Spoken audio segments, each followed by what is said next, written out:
अस्सलाम वालेकुम रहमतुल्लाहि व बरकातुहू। उम्मीद रखता हूँ कि आप सब दोस्त खैरियत से होंगे। नाजरीन, बाज़ लोग ये तासुर देने की कोशिश करते हैं कि अकल और मजहब एक दूसरे के मुखालिफ हैं।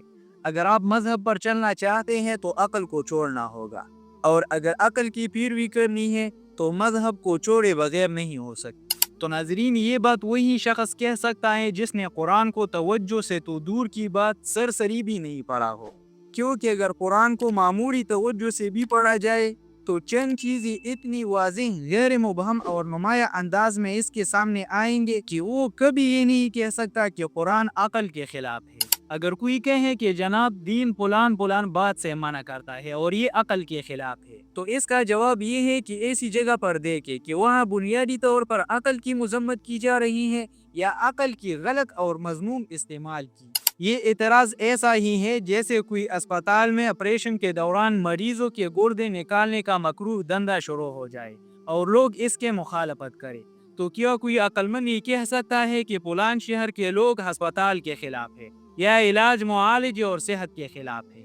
हरगिज नहीं। लोग सेहत के खिलाफ नहीं, लोग अस्पताल के खिलाफ नहीं, लोग इलाज मुआलजे के खिलाफ नहीं, बल्कि अस्पताल और निज़ाम सेहत को मकरूह धंधे में इस्तेमाल होने के खिलाफ। जैसे कुरान पाक में एक मस्जिद की मजम्मत की गई है, वल्लज़ीना इत्तख़ज़ू मस्जिदन ज़िरारन व कुफ़रन व तफ़रीक़न बैनल मुअमिनीन व इरसादन लिमन हारबल्लाह व रसूलहू मिन क़ब्ल। ये उस मस्जिद के मज़मूम इस्तेमाल की मजम्मत है कि वो मस्जिद ज़रार है, यानी मुसलमानों को नुकसान पहुँचाने, जुदाई डालने, कुफर फैलाने, अल्लाह और इसके रसूल के दुश्मनी के लिए काम कर रही है। अब अगर कोई कुरान पाक की ये आयत पढ़कर ये कहे कि कुरान मस्जिदों के खिलाफ है, तो इसे क्या कहा जाएगा? यही कि इस्लाम मस्जिदों के खिलाफ नहीं, कुरान मस्जिदों के खिलाफ नहीं, बल्कि कुरान मस्जिदों के बनाने का हुक्म देता है। वो जो मजम्मत है वो एक ऐसी जगह की है जहाँ इंतशार फैलाने, कुफर फैलाने के लिए बनाई गई है। अगर किसी स्कूल के निसाब में ऐसी किताबें रखी जाए जो इस मुल्क से नफरत सिखाती है, दहशत फैलाती है, तारीख को मसा करती है,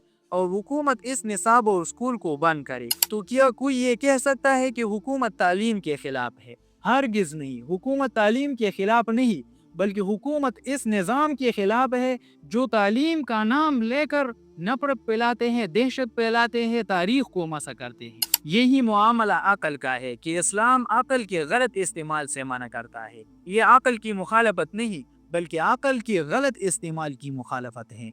अब ये बात कि जो अकल मुल्क व मिल्लत के खिलाफ इस्तेमाल हो जाए मजमूम व मरदूद है, तो जो अकल अहकमुल हाकिमीन की बागी होने के लिए इस्तेमाल हो जाए और इसके वजूद से इनकार की तरफ ले जाए, तो वो अकल मजमूम व मरदूद यकीनन होगा। और ये अकल की मुखालफत नहीं, बल्कि अकल के गलत इस्तेमाल होने की मुखालफत है। कुरान पाक में अकल और इसके खानदानी अल्फाज कसरत से जिक्र की गई है, जिनसे तफक्कुर, तदब्बर और अकल की अहमियत मालूम होती है। सिर्फ 49 मरतबा अकल का लफ्ज़ मज़कूर है, जैसे अफला ताक़िलून, लिक़ौमी याक़िलून, लअल्लकुम ताक़िलून, इस जैसे मुख्तलिफ अल्फाज मज़कूर हैं। इसी तरह तदब्बर, अफला यतदब्बरून, तफक्कुर, अफला ततफक्करून, नज़र, अफला यंजुरून इलल इबिल कैफ़ खुलिक़त, ये सारी ऐसी अल्फाज हैं जिसका ताल्लुक अकल के साथ है। कुरान ने अकल के इस्तेमाल न करने वालों को जानवरों से भी बदतर समझा है। उलाइका कल अनआम बल हुम अदल। अब आप बताएं कि क्या कुरान अकल की मुखालफत करता है? हरगिज नहीं।